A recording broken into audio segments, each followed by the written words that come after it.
Nagyot megy most Uwe Boll Citizen Vigilante című filmje.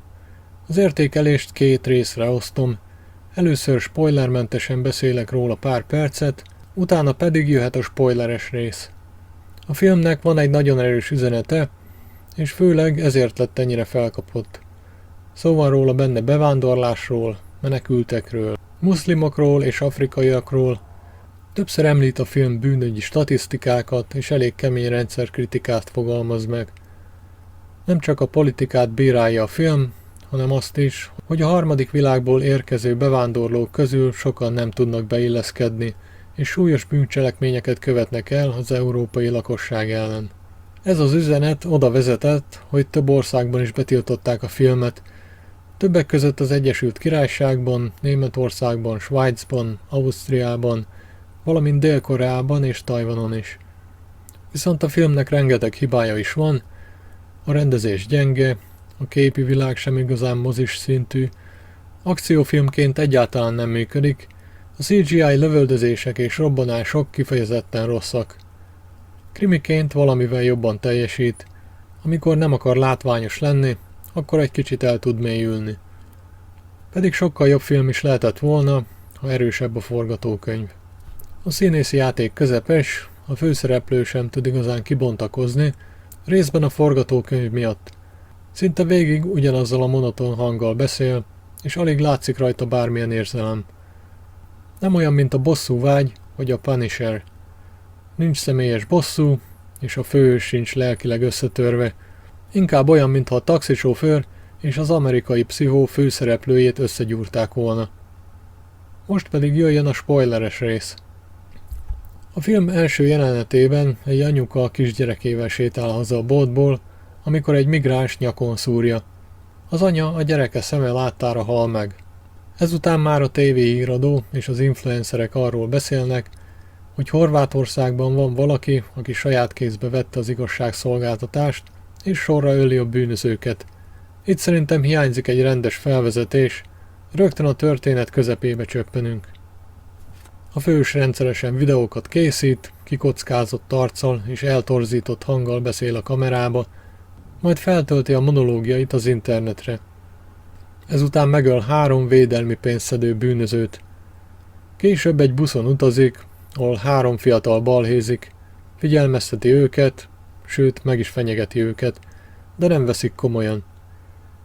Ezután meglátogat egy kórházban fekvő összevert nőt, és megígéri neki, hogy bosszút áll a támadóin. Később lefekszik egy prostituálttal. Ez a jelenet teljesen váratlannak hat, igazából semmit nem tesz hozzá a történethez. Egy bárban megment 2 nőt, 2 aljas fickótól. A férfiak be akarják drogozni őket, de a főhős észreveszi ezt, és titokban kicseréli a poharakat. Ezután a horvát tek rajta üt az épületen, ahol lakik. Az viszont nem derül ki, hogy honnan tudták a rendőrök, hogy hol keressék. Hogy szerezték meg azt a címet. A főhős szinte minden rendőrt megöl, a maradékot pedig felrobbantja, majd egy titkos alagúton keresztül elmenekül. Később kiderül, hogy egy rendkívül gazdag üzletember, évente több mint 50 millió eurós bevétele van a cégének, és rengeteg bérházat birtokol. Az üzletet az apjától örökölte. Azt is megtudjuk, hogy az anyja korán meghalt, az apját pedig alig ismerte. Az amerikai hadseregben szolgált katonaként. A korábban a buszon balhézó társaság később megtámad egy fiút a parkban. A főhős közbelép, megmenti a fiút, 2 támadónak pedig eltöri a karját. Ezután megtudjuk, hogy egy 14 éves lányt 7 migráns fiatal megerőszakolt. A főhős először elrabolja azt a bírót, aki felmentette őket. Később kiderül, hogy összesen 3 bíróval végez. Azért, mert azok a bírók sorra engedték el a bűnözőket. Itt viszont van egy jelenet, ami szerintem teljesen értelmetlen. Autóznak az országúton, miközben a főhős hosszú monológot tart annak a vógbírónak, aki korábban szabadon engedte a nemi erőszakkal vádolt bevándorlókat. Egyszer csak áttér a szembejövő sávba, a másik autó sofőrje félrerántja a kormányt, karambolozik, az autó felrobban, ő pedig meghal. A főhős meg továbbhajt a kocsival.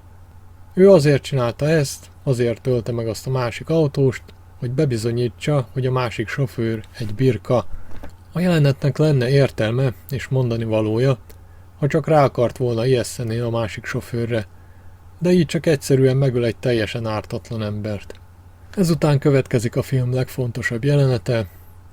A főhős elmegy az egyik nemi erőszakoló muszlim fiatal családjához. Lábon lövi a fiút, majd hosszú monológot tart arról, hogy szerinte miért káros az iszlám tanítása, mi a probléma a bevándorlással, meg ilyesmi. És elmondja, hogy milyen károkat okoz ez a nyugati társadalomnak. Ebben a beszédben van néhány elgondolkodtató érv, ezt el kell ismerni. Ezután a fiú segítségével odacsalja a másik 6 elkövetőt, majd megöli mind a 7 erőszaktevőt, sőt az egész családot is. Később felhívja az Interpol nyomozóját, aki a nyomában van, és megkéri, hogy adjon át egy üzenetet a politikusoknak és a társadalomnak. A legutolsó jelenetben a megerőszakolt lány az apjával nézi a híradót. Látszik rajta, hogy örül annak, hogy mind a 7 támadóját megölték. Összességében azt mondanám, hogy a film alapötlete nem rossz, és az üzenetében van logika. A megvalósítás viszont messze elmarad attól, ami lehetett volna. Nagyon sok a logikai hiba, és a történet tele van lyukakkal. A főhős sem igazán szerethető karakter, mert alig tudunk meg róla valamit, még az sem derül ki igazán, hogy mi motiválja. Úgy tűnik, hogy nincs olyan személyes tragédiája vagy múltja, ami miatt a saját kezébe vette az igazságszolgáltatást. Én erre a filmre 4 pontot adnék a 10-ből. Egyszer azért meg lehet nézni, de senki ne várjon tőle túl sokat.